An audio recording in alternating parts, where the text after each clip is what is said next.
Bonjour tout le monde. Donc moi je me présente, je m'appelle Justine et je travaille pour Notre Affaire à tous en tant que responsable de campagne et pour répondre à vos questions avec moi aujourd'hui, du coup, il y aura Théa Bounfour qui, travaille elle en tant que juriste, chez Sherpa. Donc on a une juriste avec nous qui pourra si parmi vous, il y a des gens qui ont des questions vraiment techniques, hésitez pas. S'il y a des gens qui ont des questions très simples, hésitez pas non plus. Il y a pas de questions bêtes et on essaiera, voilà, de s'adapter au niveau un peu, de tout le monde pour laisser personne de côté. Du coup, merci à tout le monde, d'être, aussi nombreux avec nous, ce soir. C'est vraiment un plaisir pour nous de pouvoir partager un peu ce temps, presque, informel un peu pour, vous expliquer la décision, répondre à vos questions. On va pas vous mentir, le fait qu'on ait gagné donne une saveur particulière à ce webinaire. Ça aurait pas été la même chose si on avait perdu. Hem, je serai très brève sur l'introduction avant du coup de laisser la place à Théa pour vous expliquer, ce procès et ce qu'ont dit les juges, du coup jeudi en condamnant Total. Mais en intro, je pense que c'était important, de vous rappeler peut-être un peu, l'historique, de la loi sur le devoir de vigilance et pourquoi, on a lancé, ce procès ou pourquoi en général aussi, nos associations et d'autres lancent ce type de procès. Du coup, la loi sur le devoir de vigilance, c'est une loi qui a été votée en 2017. En France, c'est une loi qui était pionnière, dans le monde, aujourd'hui qui a inspiré d'autres législations en Europe, notamment, mais aussi dans d'autres, pays et qui a inspiré aussi un traité qui est en négociation au niveau de l'ONU. Donc c'était quelque chose qui était pionnier en France, mais qui, aujourd'hui est plutôt, la norme. Cette loi, une fois qu'elle a été votée en 2017, tout a été fait d'une certaine manière par, les pouvoirs publics pour qu'elle ne soit, jamais réellement mise en œuvre. Dans le sens où quand une loi est promulguée, on doit normalement, publier un décret d'application, donc pour expliquer comment les acteurs qui sont soumis à cette loi doivent la mettre en œuvre. Ça n'a jamais été fait par les gouvernements d'Emmanuel Macron. Il y a, pas non plus, eu même de liste qui a été publiée par les services de l'État pour, dire quelles entreprises étaient soumises à la loi, puisque la loi comporte des critères. Elle va pas, toutes les entreprises, françaises ne sont pas soumises à cette loi et donc c'est des organisations comme l'association, Sherpa que représente Théa et le CCFD Terre solidaire qui ont dû faire ce travail de lister les entreprises qui étaient soumises à la loi et pour ça, elles ont tout collecté et mis dans un site qui s'appelle le radar du devoir de vigilance que je vous invite à aller consulter. Et la troisième chose que, le gouvernement n'a pas fait pour vraiment, que cette loi soit respectée, c'est, nommer une autorité, de contrôle qui pourrait régulièrement aller regarder, si les entreprises soumises à la loi publient un plan de vigilance et éventuellement, regarder un peu le contenu, de, ces plans de vigilance. Et donc ça, nous, on s'est essayé aussi un peu à cet exercice côté Notre Affaire à tous, sur la question climatique, en publiant notamment un benchmark sur le devoir de vigilance, climatique des entreprises, où on a regardé 27 entreprises représentatives des secteurs les plus émetteurs et on allait regarder ce qu'il y avait sur, le climat, dans leur plan de vigilance. Pourquoi est-ce que, je fais ça? C'est pas juste pour faire la promo, de tous les trucs chouettes que font les ONG. C'est qu'il y a vraiment, il y avait vraiment un besoin pour que cette loi, ne reste pas lettre morte, de lancer ce type de contentieux qu'on a lancé contre Total Énergie pour que les juges, qui étaient une autorité aussi de contrôle prévue par la loi, puissent, voilà, s'assurer, que les entreprises respectent, leurs devoirs de vigilance et notamment climatique et que cette loi, elle soit suivie des faits. Donc on fait pas ces procès, pour s'amuser ou, pour avoir des supers articles de presse. On le fait parce que, nul ne doit être au-dessus des lois, y compris les entreprises et donc ces lois-là, pour les faire appliquer, on a aussi besoin, des juges tant que les gouvernements et les parlements sont un peu dans l'inaction, de ce côté-là. Les 2 derniers éléments, peut-être un peu de contexte, à vous rajouter, c'est que, la décision que va expliquer Théa, elle s'inscrit aussi dans un contexte où on était vraiment face à un vent contraire, que ça soit le ministère public en intervenant dans ce dossier, ou même Total Energy en essayant de détricoter, au niveau européen, une loi similaire. Bah, vraiment, ils ont tout fait pour être condamnés, mais les juges, d'une certaine manière, ont tenu bon, et donc ça doit aussi, nous rassurer, en termes, voilà, d'état de droit, de choses à protéger. Il y a encore des garde-fous qui existent et donc c'est pas juste un procès climatique, c'est aussi un procès qui, pour nous, a, vocation aussi à réveiller les contre-pouvoirs dans un état de droit. Et je vais m'arrêter là pour mon introduction et je te passe la parole Théa pour nous parler un peu plus précisément de ce procès et de la décision du 25 juin. Merci beaucoup, Justine. Vous m'entendez bien? Donc, moi, je vais essayer de synthétiser la décision qui a été rendue la semaine dernière dans ses éléments les plus importants.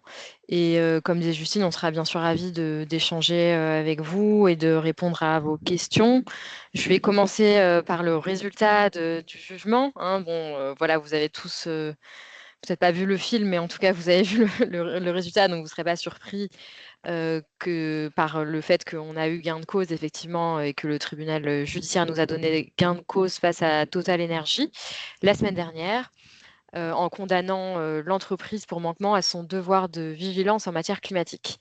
C'est la première fois qu'une entreprise française est condamnée pour manquement à son devoir de vigilance et en particulier sur les questions climat.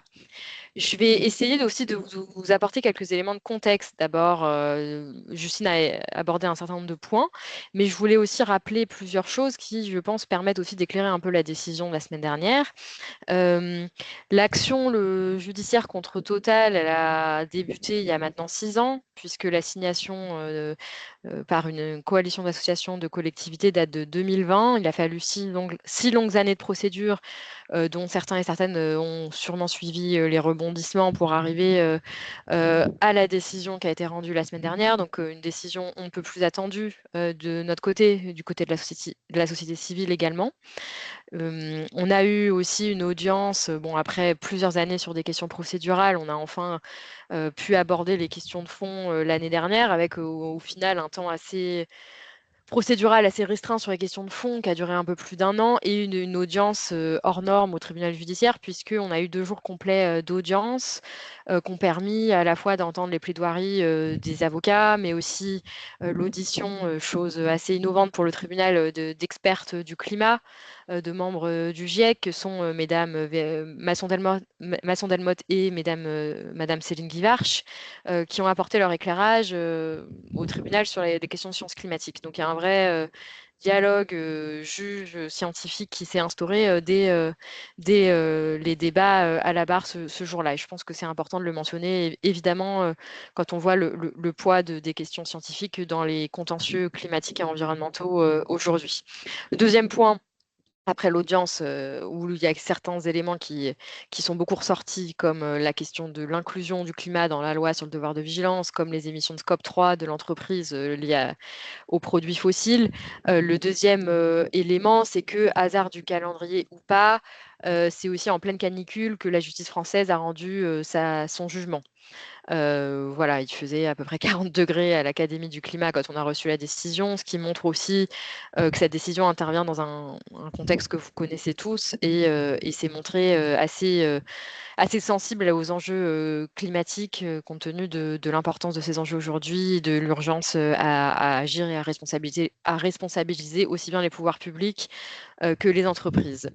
Troisième point de contexte que je voulais mentionner, c'est un mouvement mondial pour la justice climatique. Aujourd'hui, le tribunal judiciaire s'est inscrit dans le cadre d'une construction d'une jurisprudence sur la question de la responsabilité des entreprises et des États qui ne fait que s'accroître. Je pense évidemment à des décisions que certains et certaines d'entre vous connaissent peut-être. Shell aux Pays-Bas, la décision récente de la Cour européenne des droits de l'homme et de l'avis de la Cour internationale de justice qui sont venus apporter des précisions très intéressantes en matière d'impact sur les droits humains liés au changement climatique et de responsabilité des États, y compris de réglementer et d'encadrer les activités des entreprises privées. Et donc la justice française vient apporter sa pierre à l'édifice avec ce premier jugement rendu la semaine dernière. Pour entrer dans le vif du sujet, sur le jugement de la semaine dernière, le résultat, c'est que le tribunal a ordonné à l'entreprise, à Total Energy, donc la société mère du groupe, de se mettre en conformité avec ses obligations légales dans un délai de 6 mois. En publiant notamment un nouveau plan de vigilance dans ce délai qui comprendrait les émissions de scope 3 de l'entreprise. Je vais revenir en détail sur ces différents points. Pourquoi c'est une avancée majeure? Pourquoi on peut parler de victoire? C'est un point aussi important parce que nous n'avons pas obtenu, il est vrai, les demandes que nous avions formulées, puisqu'il y a eu aussi un sursis à statuer. Le tribunal ne s'est pas prononcé sur les demandes de mesures concrètes, mais il y a quand même tout un tas d'avancées extrêmement importantes dans cette décision qu'il faut souligner. La première avancée, le tribunal a d'abord reconnu que les grandes entreprises, que les multinationales, en particulier les entreprises fossiles, ont une responsabilité dans la crise climatique et des obligations d'un point de vue juridique. Ça peut sembler une évidence dit comme ça, mais c'était loin d'être acquis. Je rappelle quand même que les avocats de Total Energy n'ont eu de cesse de répéter tout au long du procès que la loi sur le devoir de vigilance que nous invoquions notamment ne s'appliquait pas aux questions climatiques. Elle n'avait pas été conçue pour cela. Simplement pour que tout le monde sache bien de quoi on parle, la loi sur le devoir de vigilance a été adoptée en 2017 en France et elle oblige les grandes entreprises françaises à identifier les risques que leurs activités économiques et celles de leurs filiales à l'étranger font peser sur l'environnement et les droits humains. Elle leur impose notamment de prendre les mesures adaptées pour prévenir ces risques et ces mesures doivent être publiées dans un plan de vigilance. Le plan de vigilance doit lui-même comporter une cartographie des risques. Cette cartographie des risques peut concerner par exemple les questions de travail forcé dans une chaîne de sous-traitance ou les risques de pollution de l'environnement pour une entreprise minière. Pour Total, évidemment, c'était la question de l'impact climatique de ces activités d'extraction et aussi de vente de produits fossiles. Pour revenir à la loi, en cas de manquement, elle permet de saisir le juge, de recourir à la justice, et c'est ce que nous avons fait avec cette action en 2020. Pour revenir à la question centrale, la première question qui était posée au tribunal, c'était celle du champ d'application de la loi. Et donc, est-ce que la loi qui mentionne de manière générique l'environnement, les droits humains, etc., sans, il est vrai, mentionner explicitement le climat, est-ce qu'elle s'appliquait ou pas aux questions climatiques? La position de Total a été claire depuis le début. La loi ne couvrait que des risques d'accidents industriels et pas des risques globaux comme le changement climatique. Le tribunal a donné expressément tort à l'entreprise sur ce point.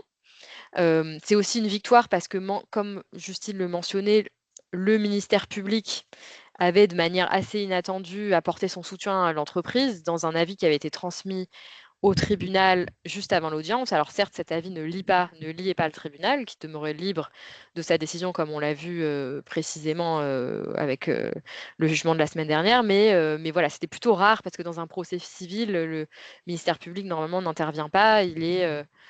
Pour les non-juristes, le ministère public, c'est aussi le nom du parquet, qui sont les magistrats qui interviennent normalement pour conduire l'action pénale au nom de l'intérêt de la société.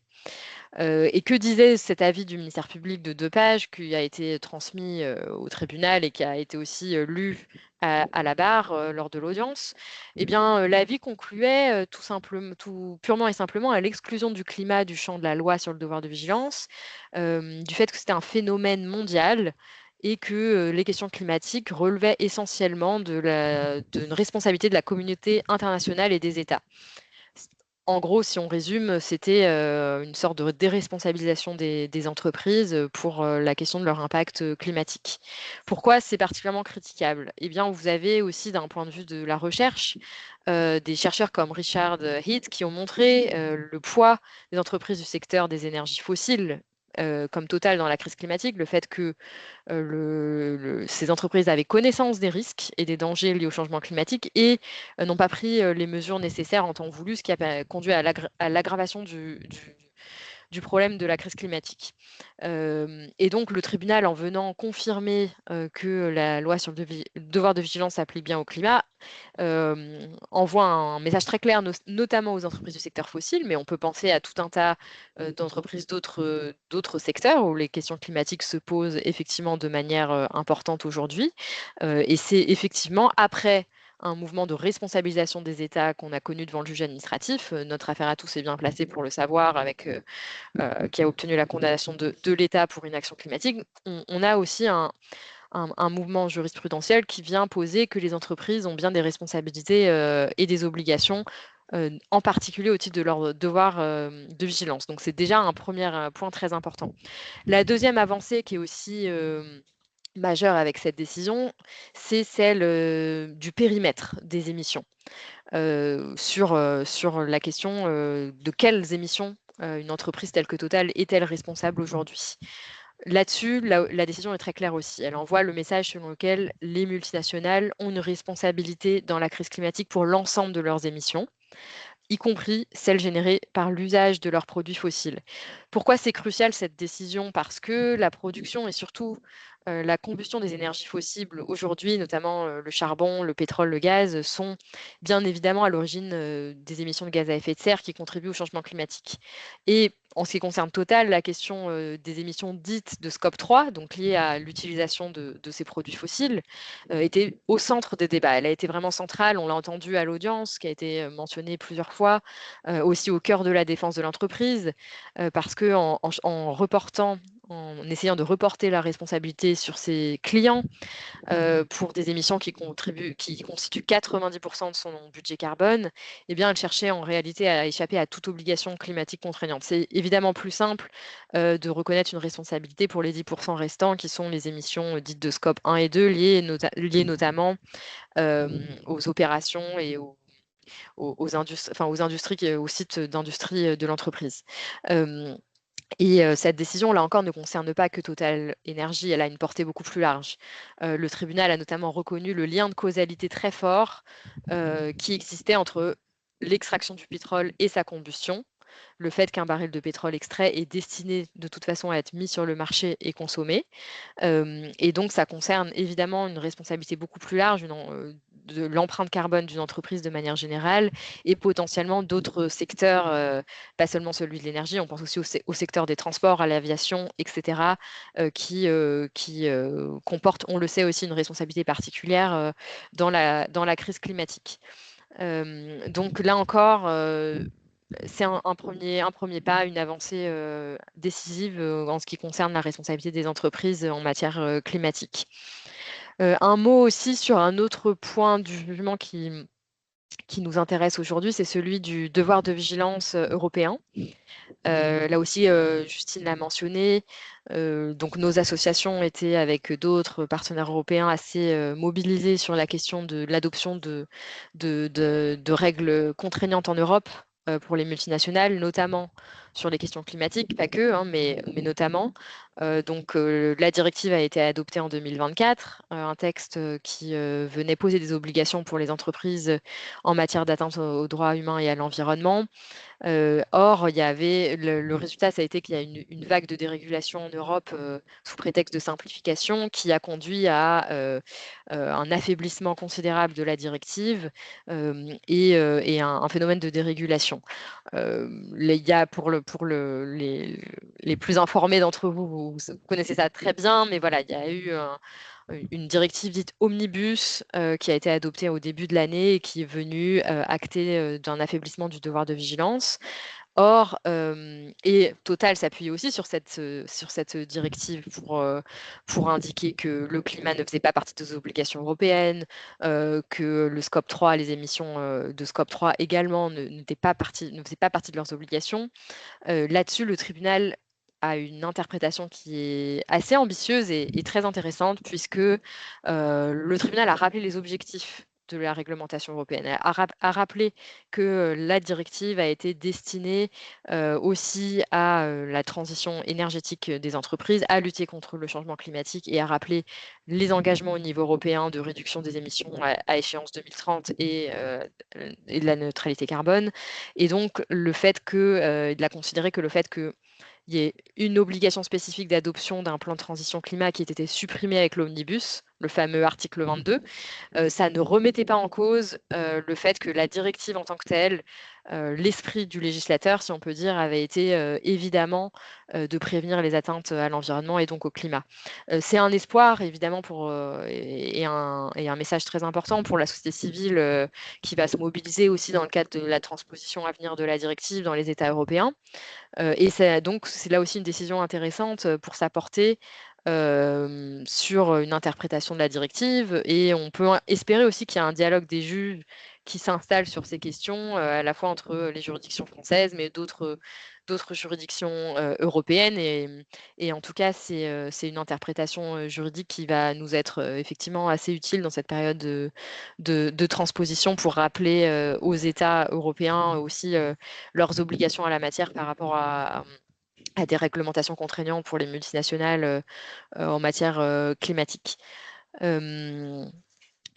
Je vais m'arrêter là pour les aspects plus d'analyse et peut-être vous dire un mot aussi des prochaines étapes. Vous posez certainement la question.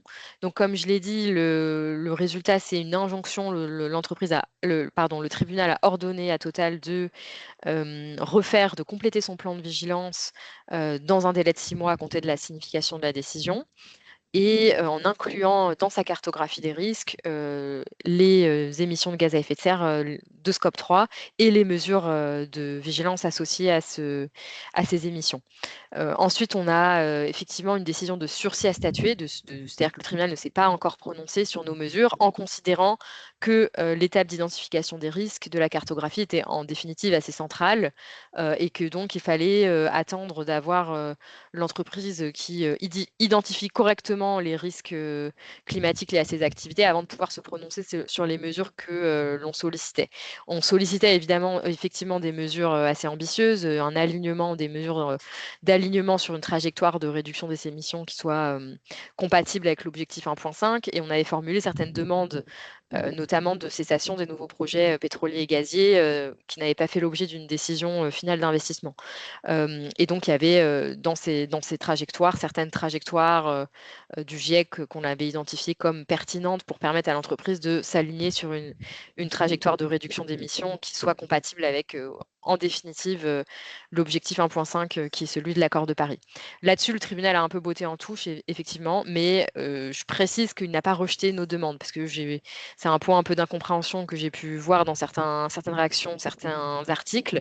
On n'a pas eu de décision encore et il va falloir la procédure donc continue devant le tribunal judiciaire de Paris. On n'a pas fini avec cette procédure puisqu'on a un nouveau rendez-vous judiciaire début janvier, en janvier 2027 pour une fois le nouveau plan de vigilance de Total publié pour discuter ensuite du caractère adapté et de nos demandes spécifiques. Voilà, je vais m'arrêter là et voilà, n'hésitez pas s'il y a des points qui n'étaient pas clairs ou si vous avez des questions. Ouais, n'hésitez pas si vous avez des questions qui vous sont venues à les mettre dans le chat. Encore une fois, on va les récupérer et répondre à la fin. On va pouvoir vous mettre aussi là dans le chat le lien vers notre communiqué de presse. Et sur la page du communiqué de presse, vous pouvez retrouver l'intégralité de la décision qu'on a décidé de rendre publique. Donc n'hésitez pas, voilà, pour aussi bien comprendre tout ce que Théa vient d'expliquer, à aller vous-même vous plonger directement à la source. Et dans les liens utiles aussi sur ce communiqué de presse, euh, on vous a mis à disposition les conclusions. Donc en fait, ce qu'on a déposé comme argument en justice et une forme un peu de synthèse de nos arguments en justice.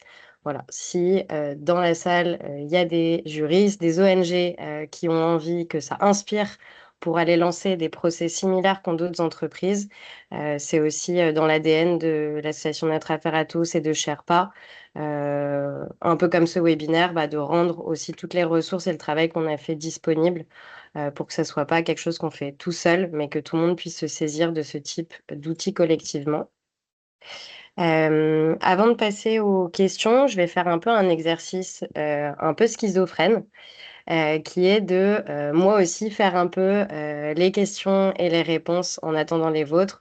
On sait que vous êtes aussi parmi les gens voilà, qui soutenaient nos actions.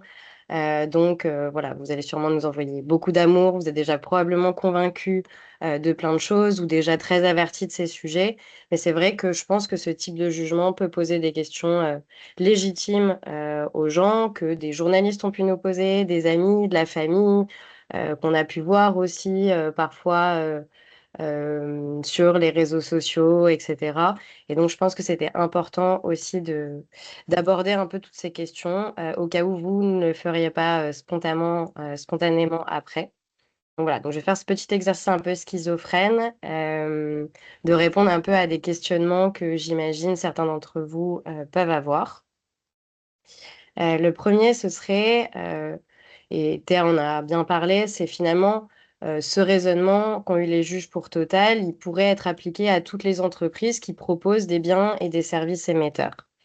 Et du coup, vous l'aurez compris avec l'intervention de Théa, la réponse est un peu un grand oui, et en même temps un chouïa non, dans le sens où la loi sur le devoir de vigilance, elle s'applique uniquement aux très grandes entreprises, avec deux critères, un critère de leur forme sociale et surtout un critère de nombre de salariés en leur sein et dans leurs filiales directes et indirectes, qui doivent être du coup au total supérieurs à 5 000 salariés en France ou 10 000 dans le monde.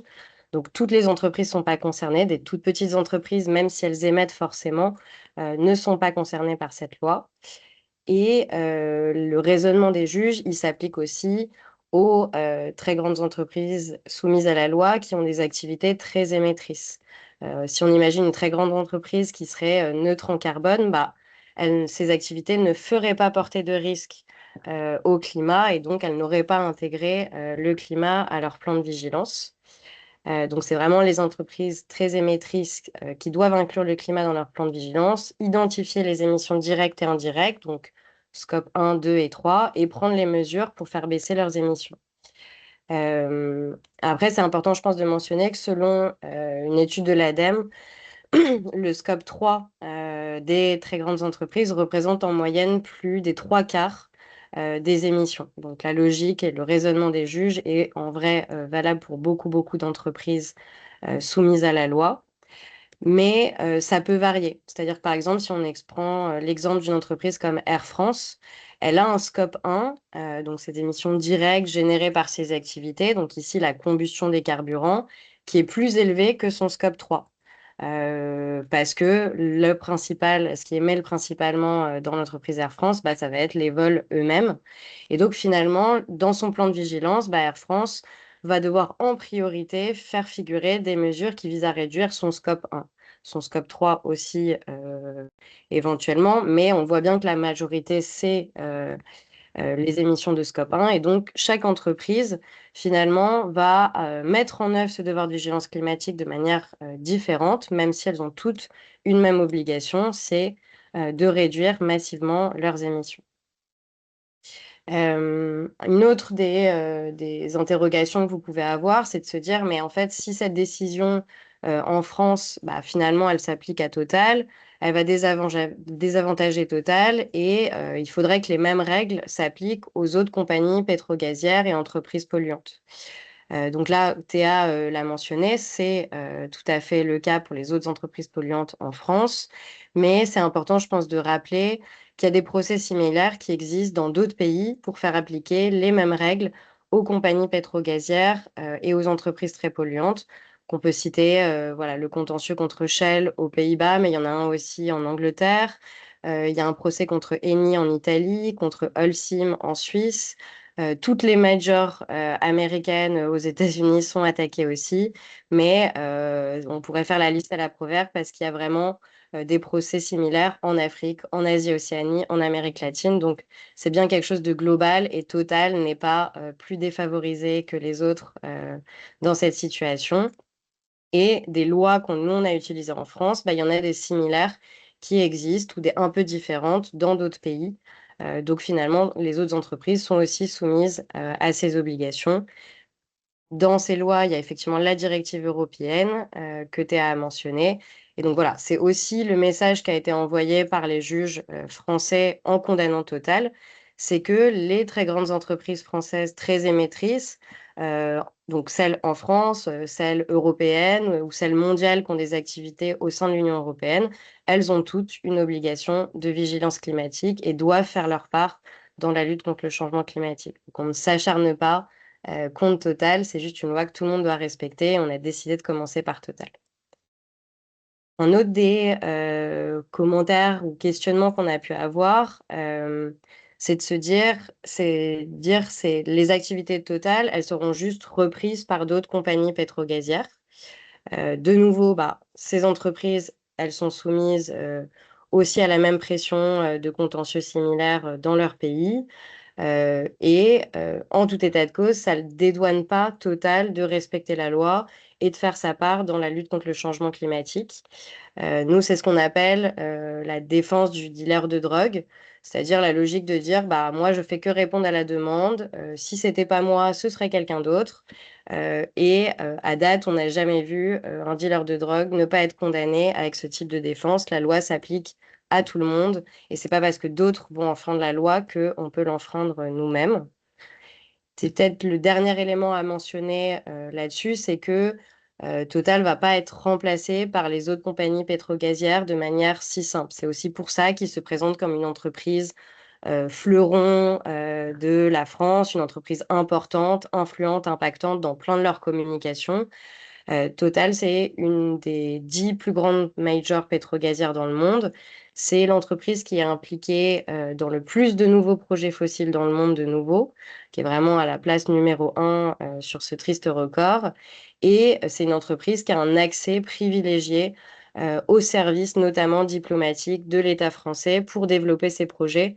Donc le fait qu'elle soit en France et qu'elle ait ce lien avec l'État français renforcé, ça joue aussi dans sa place et dans le fait qu'elle ne pourra pas être remplacée du jour au lendemain. Et donc, si elle arrête de développer des nouveaux projets pétrogaziers, bah, ça aura un impact réel dans la lutte contre le changement climatique. Et là-dessus, on pourra vous mettre dans le chat un excellent rapport du réseau Action Climat qui revient un peu sur ces éléments-là, les liens entre Total Énergie, l'État français et comment finalement l'État français, pour respecter ses objectifs, doit contraindre Total Energy. Voilà, on pourra vous partager deux rapports qui reviennent un peu plus en détail sur ces sujets.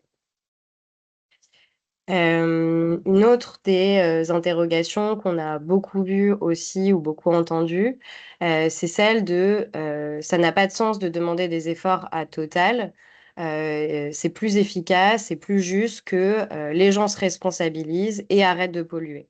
Donc la question de se dire finalement c'est pas la faute de Total, c'est la faute des consommateurs. Donc le juge s'est prononcé là-dessus, je reviendrai pas. Mais peut-être si on prend un peu un recul, pas juridique, c'est que la responsabilité totale, elle enlève rien à celle des individus ou des États. Elles sont complètement complémentaires. C'est vraiment la logique dans laquelle nous, on s'inscrit. L'action individuelle, qu'il s'agisse voilà, de changement de comportement ou d'investissement à l'échelle des ménages, bah, c'est à la fois incontournable, mais c'est largement insuffisant. Pour donner un chiffre, si tous les citoyens français réduisaient leurs émissions à leur échelle au minimum pour vivre convenablement, bah, ça permettrait de réduire seulement 45%, seulement 45% des émissions françaises. Ça veut dire que le reste des émissions, c'est vraiment entre les mains d'acteurs publics ou privés et que c'est donc des actions à mettre en place collectivement au sein d'un État, au sein d'une entreprise. Mais les citoyens sont quand même limités à un moment donné dans l'impact qu'ils peuvent avoir dans leur vie quotidienne à leur échelle. Et peut-être sur ces sujets voilà, de la responsabilité, on va dire, individuelle, collective, je pense que c'est important aussi de prendre la situation de Total dans le temps long, dans le sens où Total dit, voilà, finalement, répondre à la demande et pas du tout influencer l'offre. Or, si on prend l'historique de Total, c'est pas du tout le cas. Total connaît l'impact de ses activités sur le dérèglement climatique depuis les années 70-80. Et depuis, elle a fait le choix de nier la science, de continuer à développer les énergies fossiles, de faire du lobbying contre toute forme de régulation de ses activités ou régulation qui visait à lutter contre le changement climatique. Et ce faisant, bah, Total influence bien l'offre et ne fait pas que répondre à la demande. Et donc, en fait, si les gens, ils sont en demande d'énergie, ils ne sont pas forcément en demande d'énergie fossile. Ils pourraient aussi tout à fait se satisfaire d'énergie carbonée pour se déplacer, se chauffer, se nourrir, d'énergie décarbonée, pardon. Et donc, d'une certaine manière, Total nous enferme, selon nous, dans des modes de consommation et de production carbonée parce que ça sert ses intérêts et ses profits et pas du tout une demande spontanée de la part des gens. Il me reste quelques interrogations que je voulais aborder, puis après on ouvrira aux vôtres, en espérant que j'ai pas pris vos questions.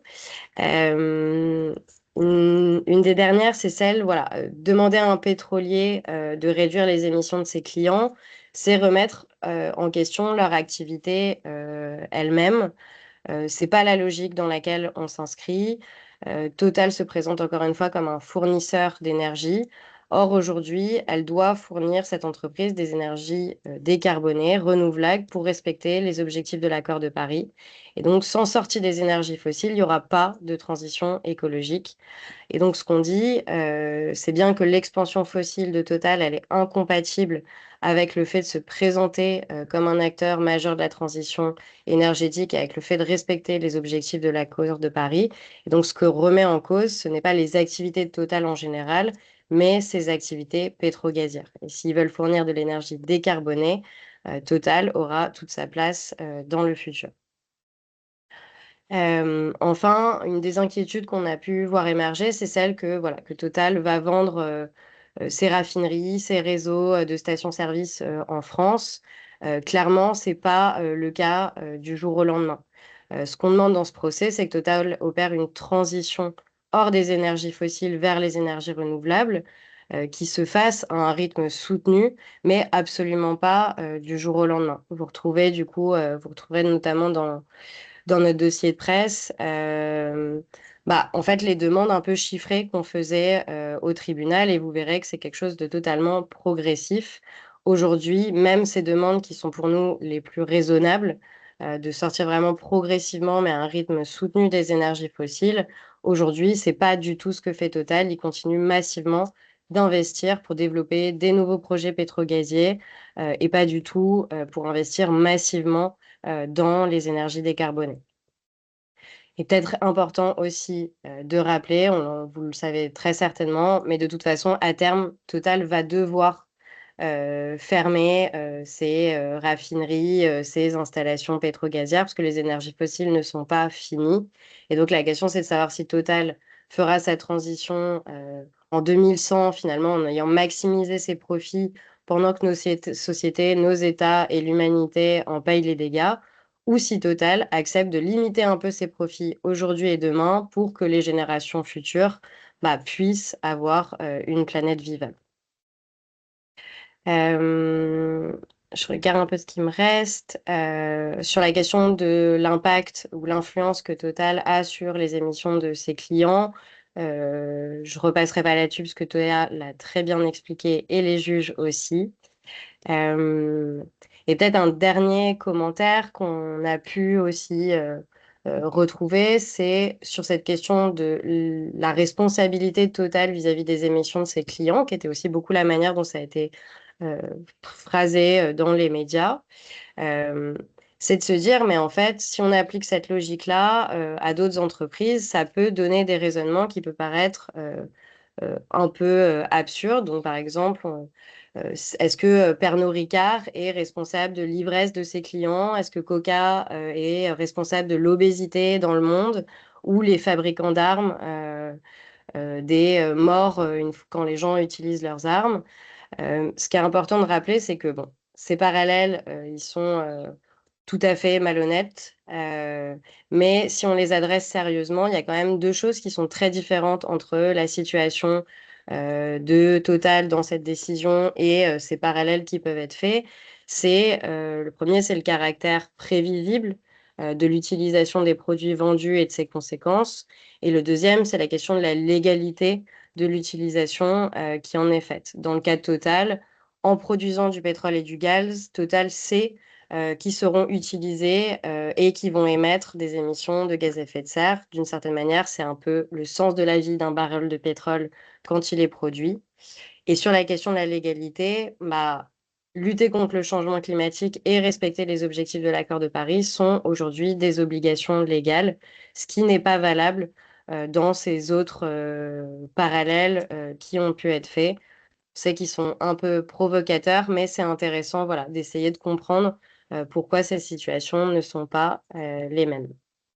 Et je m'arrête là pour laisser la place aux questions que vous avez partagées dans le chat et que je vais regarder de suite.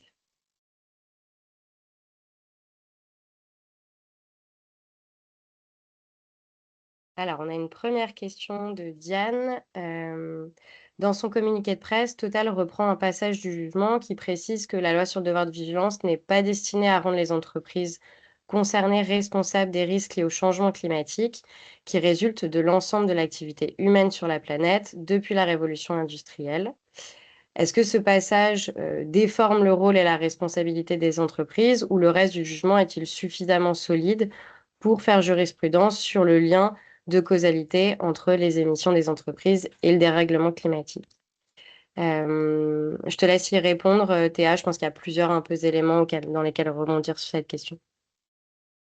Oui, effectivement, le communiqué de Total vient extraire quelques passages qu'ils ont estimés favorables, et notamment celui-ci. En fait, dans le reste de la décision est quand même extrêmement clair sur le fait que les entreprises doivent prévenir les risques climatiques liés aux activités auxquelles ils contribuent. Donc l'idée de ce passage est effectivement d'indiquer qu'il n'y a pas de responsabilité pour l'ensemble des dommages climatiques liés à l'intégralité des activités mondiales, puisqu'on sait que c'est une question cumulative aussi des émissions sur le réchauffement climatique, un effet cumulatif. Simplement, c'est l'idée de contribution d'une entreprise liée aux effets, aux émissions de ses activités, résultant de ses activités et donc auxquelles elle contribue. Et la suite de la décision est très claire sur ce point-là. Donc je ne pense pas que ce soit une indication venant dans un sens de déresponsabilisation d'une entreprise pour l'impact de ses activités, mais c'est simplement une réponse aussi à un élément de défense qui avait été soulevé par Total dans ses écritures sur le fait qu'il n'était pas responsable effectivement du réchauffement climatique mondial, chose qui n'était pas vraiment contestée par nos associations non plus. Une autre question pour toi, Théa. Deux questions, enfin, je vais t'en donner trois. Y a-t-il une pénalité en plus de l'obligation de conformité? Qui nous vient du coup de Marie. Et deux questions de Philippe. La décision française est-elle définitive? Est-ce qu'il y a des recours possibles pour Total? Et comment pourrait-elle servir de jurisprudence envers d'autres entreprises du même secteur fossile au niveau international? Et une dernière question de Philippe. Par extension, est-ce que ce type de décision peut être utilisé à contraindre une entreprise comme Bayer en matière de pesticides ou de santé environnementale? Sur la première question, nous, on avait fait une demande d'astreinte financière. En gros, on demandait à ce que l'entreprise, en cas d'inexécution de la décision, soit condamnée à verser une somme d'argent. Ça n'a pas été retenu par le tribunal, donc il n'y a pas d'astreinte à ce stade financière. Voilà. Et sur la deuxième question, est-ce que la décision est définitive? Non, elle n'est pas définitive. C'est une décision de première instance. Donc, il y a toujours la possibilité d'un appel de la part de Total. Pour l'instant, on n'a pas d'informations à ce stade, mais la décision, bon, le communiqué de presse actait quand même d'une décision dont ils se satisfaisaient, je cite. Bon, je ne commenterai pas, mais en tout cas, ils ont toujours la possibilité de faire appel. Ensuite, au niveau international, en quoi ce jugement peut participer d'un mouvement?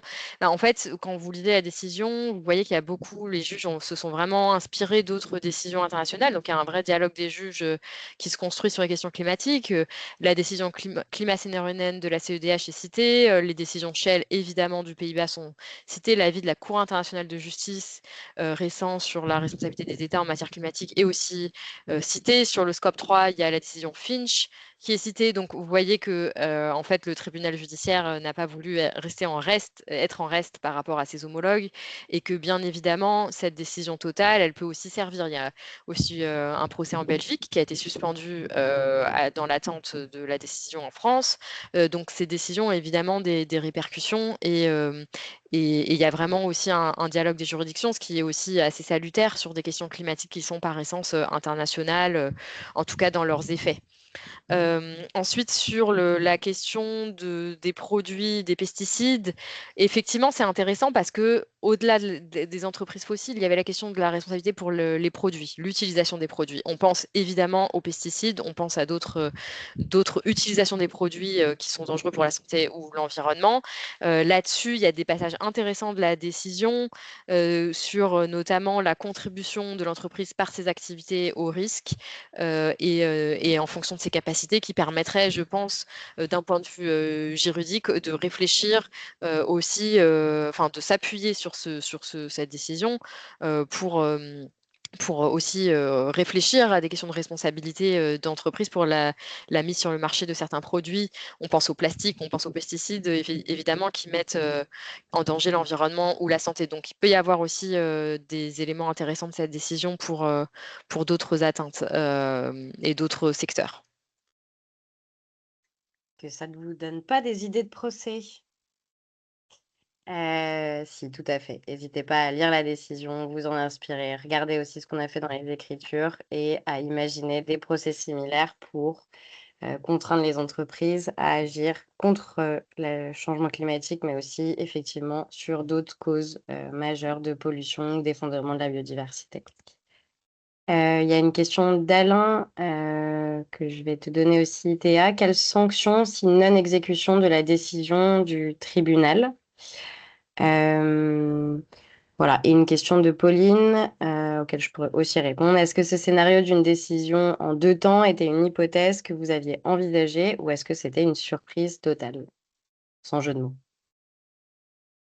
Sur la question de l'exécution, s'il y a une inexécution, en fait, on peut aussi lancer une procédure d'exécution devant un tribunal judiciaire pour contraindre l'entreprise à respecter la décision de justice. Donc ça, c'est un point qui, même s'il n'y a pas d'astreinte financière, c'est aussi un point. Il existe des procédures pour contraindre une entreprise à respecter sa décision. Justine, si tu veux peut-être répondre à la question de Pauline ou j'y vais? Non, je peux y répondre. Bah, on s'était préparé pour, beaucoup de scénarios. Celui-là se rapprochait de scénarios qu'on avait envisagés. Après, dans ce type de procès qui sont inédits, où les juges ont à se prononcer, sur des questions qui sont nouvelles, bien comprendre quel est le rôle, des juges pour faire appliquer les lois, parce qu'en fonction des lois, les juges n'ont pas forcément autant de marge de manœuvre. On va dire que ces décisions, c'est toujours un peu une surprise.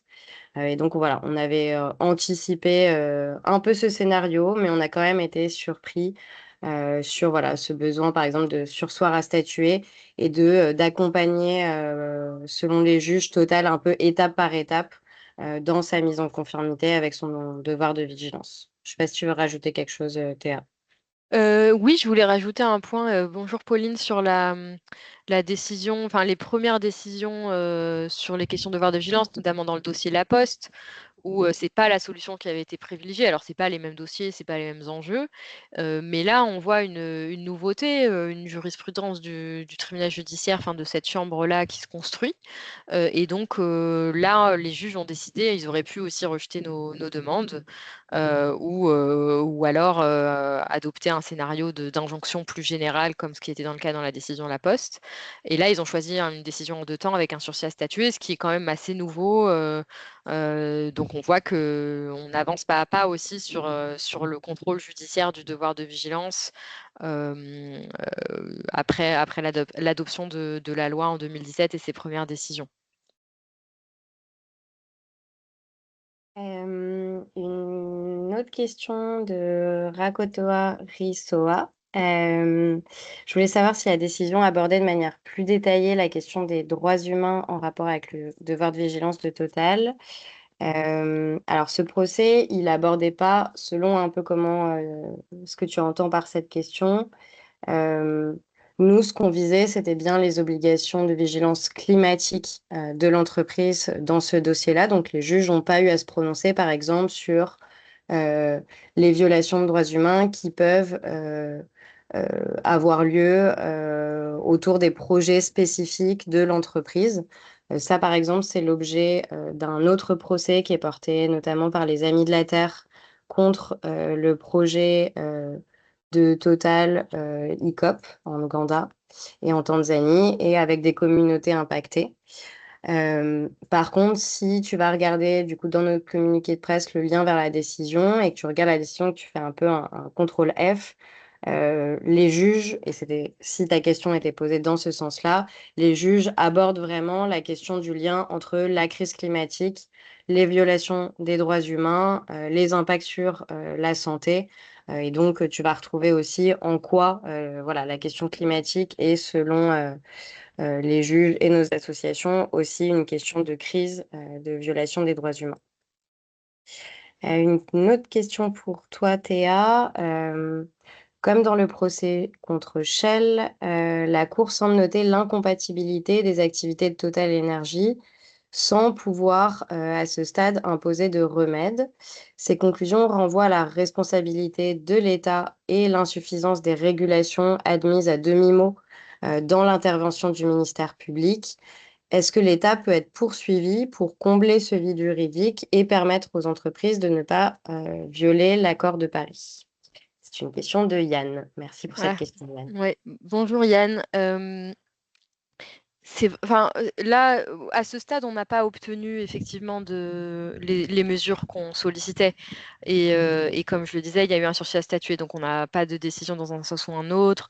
Il y avait aussi un autre fondement juridique dans ce dossier, ce qui veut dire que si on n'obtient pas gain de cause sur le fondement de la loi, sur le devoir de vigilance, on peut aussi espérer avoir des mesures sur le fondement de l'article 1252 du Code civil pour, pour simplifier mon jargon juridique.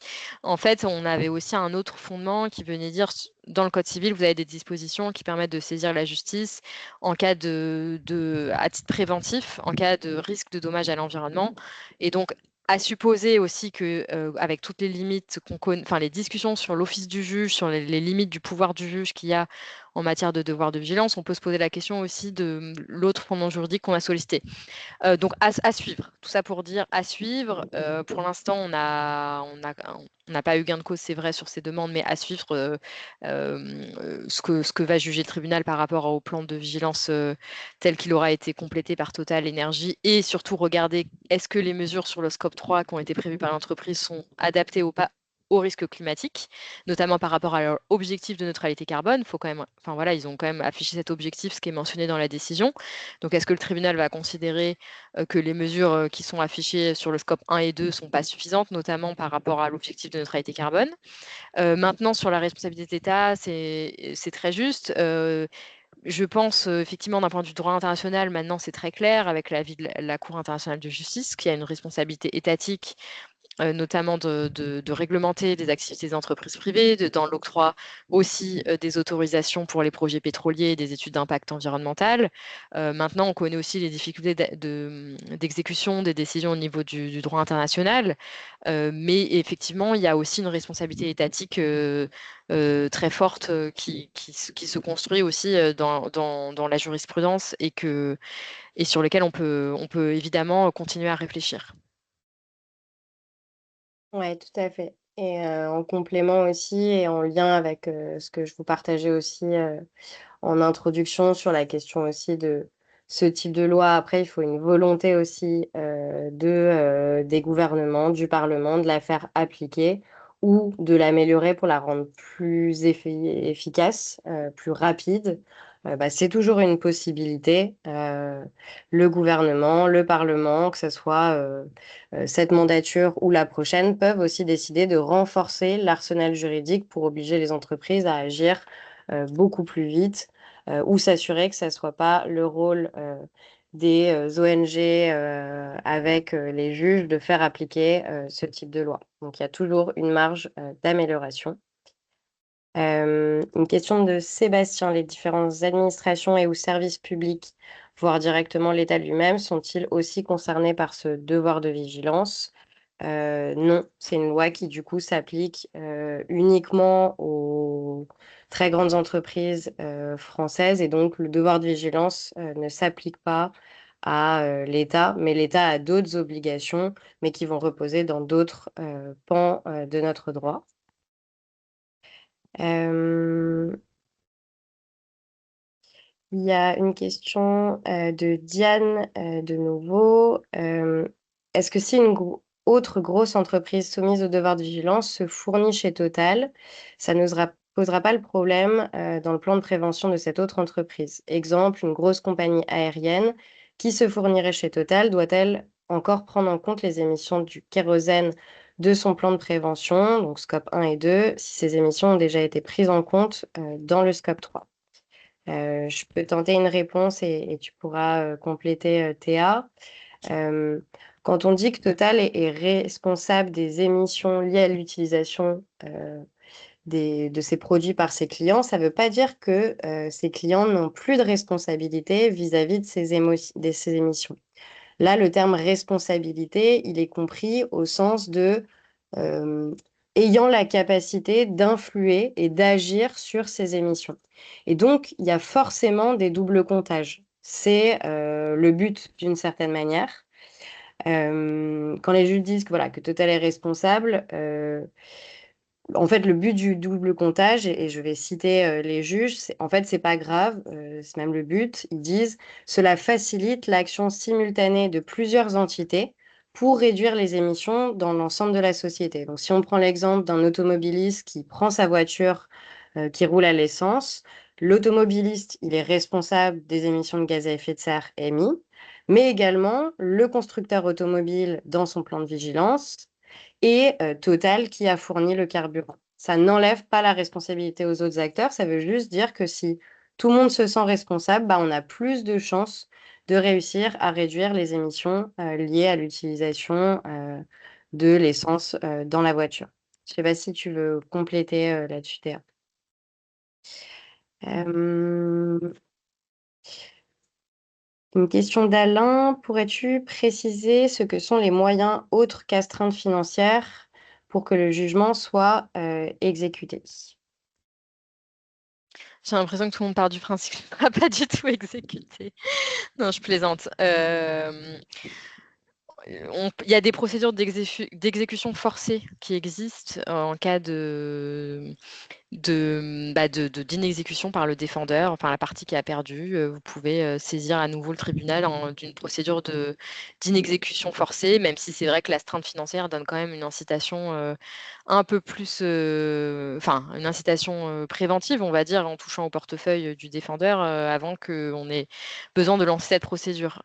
Après, je veux pas du tout m'avancer, mais je pense que dans notre dossier, la question qui va se poser, c'est plutôt, hem, ce qui sera dans le nouveau plan de vigilance de Total, à l'expiration du délai de 6 mois. Qu'est-ce qui va être modifié dans les mesures liées aux émissions de Scope 3? Est-ce que l'entreprise va adapter ou pas ces mesures-là par rapport aux émissions de Scope 3, etc. Ou faire simplement un copier-coller de ce qui existait. Donc, c'est plutôt ces points-là, je pense, sur lesquels on va être amené à se mobiliser, à travailler. Mais voilà, en tout cas, il y a cette possibilité qui existe quand il y a une exécution d'une décision judiciaire.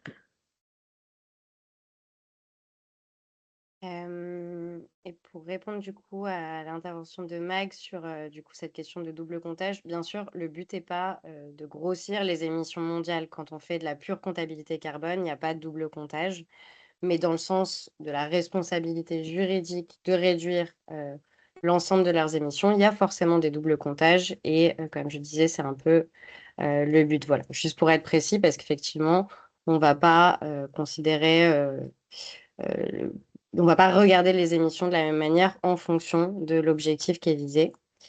Une dernière question de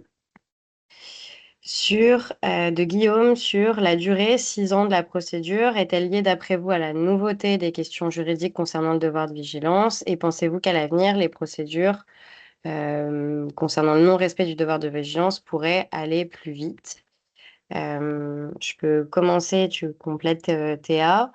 Les 6 ans de procédure, ils sont liés en partie au fait qu'il y avait des questions nouvelles sur le fond et procédurales qui pouvaient se poser dans ce type de dossier, mais elle est surtout liée aux mesures dilatoires, donc pour gagner du temps, que l'entreprise a mis en place depuis le début du procès puisque là, on célèbre cette victoire, mais il y en a eu plein de petites victoires d'étapes tout au long de ce procès. Total considérait que le tribunal judiciaire n'était pas compétent, il demandait à être jugé par un tribunal de commerce, et donc les juges ont dû prendre le temps d'examiner ça, trancher cette question et répondre non à Total, ce sera bien le tribunal judiciaire. Total a aussi considéré que on les avait pas correctement mis en demeure. C'est quelque chose qui est prévu dans la loi avant de lancer le procès, 3 mois avant, de prévenir l'entreprise et de lui laisser la possibilité, dans l'espace de ces 3 mois, de faire les choses correctement. Voilà, Total considérait qu'on les avait pas correctement mis en demeure et ils ont soulevé comme ça tout au long du procès plein de petites questions procédurales qui ont fait perdre du temps à la justice à ce procès. Mais ça nous a fait aussi plein de petites victoires d'étape, on va dire. Ces questions-là, pour la plupart procédurales, elles sont tranchées aujourd'hui, grâce notamment à ces dossiers-là, comme le dossier Total, mais aussi un dossier contre EDF ou contre Suez, qui ont permis aux juridictions de clore certains débats qui permettaient finalement aux entreprises essentiellement de gagner du temps. Donc les procès à l'avenir vont aller plus vite. On va dire que les premiers procès payent un peu les pots cassés. Voilà, je sais pas si Théa, tu veux compléter là-dessus. Donc voilà, n'hésitez pas à être inspiré pour lancer des contentieux, ça devrait aller plus vite aujourd'hui. Peut-être mentionner aussi le fait que la justice française s'est aussi dotée pour juger de ce type de dossier de chambres spécialisées au niveau du tribunal judiciaire de Paris et de la cour d'appel de Paris. Donc ça veut dire aussi que c'est des juges, bah là, ils ont dû comprendre tout un tas de nouvelles questions quand même que posait le devoir de vigilance ou le code civil qu'on a pu invoquer. Mais d'une certaine manière, ça ira plus vite à l'avenir parce que ils ont déjà fait cet exercice de bien comprendre les lois applicables et comment les faire appliquer. C'est aussi un facteur d'accélération. Euh, voilà. Donc, n'hésitez pas à vous saisir de ces bases-là. C'est aussi pour ça que des associations comme Sherpa ou Notre Affaire à tous défrichent. C'est pour que ça soit utilisé ensuite et que ça aille beaucoup plus vite à l'avenir. Et s'il n'y a pas de questions pressantes, euh, n'hésitez pas voilà, à contacter aussi nos associations si vous avez encore des questions qui vous viennent. On mettra ce webinaire en ligne, donc n'hésitez pas s'il y a des gens qui voulaient être là, qui n'ont pas pu, à le partager. C'est aussi ça, voilà, s'outiller collectivement pour obtenir des actions de l'État ou des entreprises. Et du coup, il y a une dernière question de Roland. Il me semble que vous avez indiqué au début qu'aucun décret d'application n'a été publié sur cette loi sur le devoir de vigilance. Dans ces cas-là, on peut donc tout de même appliquer une loi et juger. Oui, dans le sens où le décret d'application, il est là pour, et je parle sous le contrôle de Théa, il est là pour faciliter la mise en œuvre de la loi et préciser des éléments. Par exemple, dans leur décret d'application, le gouvernement ou les gouvernements de l'époque auraient pu préciser le climat est bien inclus dans le devoir de vigilance. Ça aurait permis, en fait, finalement, d'aller plus vite et de ne pas avoir à poser ces questions au juge, mais la loi, elle garde toute sa force, même si, finalement, avec le décret d'application, on facilite sa mise en œuvre. Et du coup, est-ce que c'est correct, Théa, ou est-ce que j'ai dit n'importe quoi? Non, en fait, le décret qui était prévu par la loi, c'était pas une obligation, il était facultatif dans la loi sur le devoir de vigilance. Donc, il n'enlève rien à la portée de la loi, effectivement.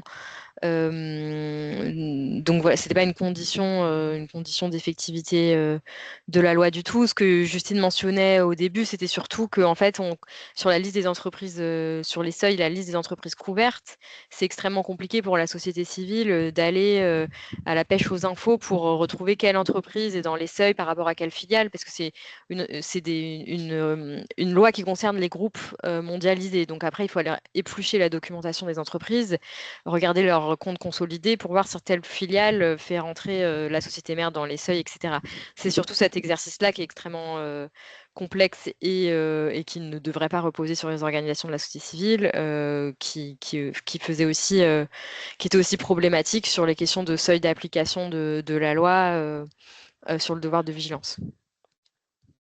Et du coup, je vous ai remis le gros travail qui a été effectué et régulièrement mis à jour par Sherpa LCCFD pour justement voilà, essayer de lister les entreprises qui sont soumises à la loi et aller regarder si elles ont un plan de vigilance ou non. Et donc, du coup, en lien avec la question qu'on a eue aussi précédemment sur la temporalité de ce type de procès, dans ce procès-là, on posait, et c'était le but, on posait plein de nouvelles questions, des questions complexes, mais aujourd'hui, une entreprise qui est soumise à la loi, qui publie pas du tout de plan de vigilance, elle pourrait être attaquée aussi beaucoup plus rapidement, puisque finalement, ce serait facile à trancher. Elle est soumise à la loi, elle ne publie pas de plan. Et toutes les entreprises qui aujourd'hui ne font pas figurer correctement le climat dans leur plan de vigilance, bah pareil, ça pourrait aller beaucoup plus rapidement pour obtenir des décisions de justice et les forcer à répondre à leur devoir de vigilance climatique. Merci tout le monde. On va s'arrêter là, comme ça vous allez pouvoir profiter de la soirée. Mais du coup, voilà, n'hésitez pas à contacter nos associations si vous avez d'autres questions. On sera toujours ravis. Et bah, bonne soirée à tous. Bonne soirée.